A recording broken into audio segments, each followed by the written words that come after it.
చేపల లోడుతో వెళ్తున్న లారీ బోల్తా పడిన ఘటన మహబూబాబాద్ జిల్లా మరిపేడ వద్ద చోటు చేసుకుంది. ఖమ్మం జిల్లా నుంచి చేపల లోడుతో వరంగల్ వైపు వెళ్తుండగా ఈ ప్రమాదం చోటు చేసుకుంది. ఈ ఘటనలో ఒకరికి గాయాలయ్యాయి. అయితే లారీ బోల్తా పడడంతో చేపలన్నీ రోడ్లపై పడిపోయాయి. దీంతో బతుకున్న చేపల కోసం స్థానికులు ఎగబడ్డారు. పోలీసులు అక్కడికి చేరుకుని వారిని అదుపు చేశారు.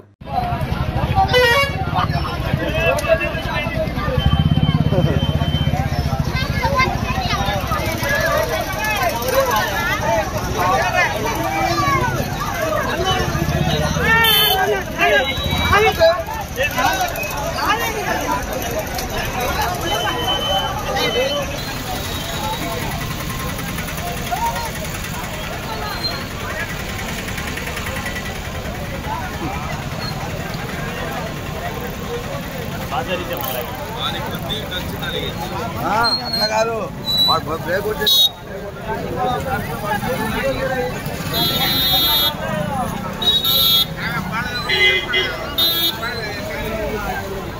ఎక్కడ దూరుతాడే ఉంది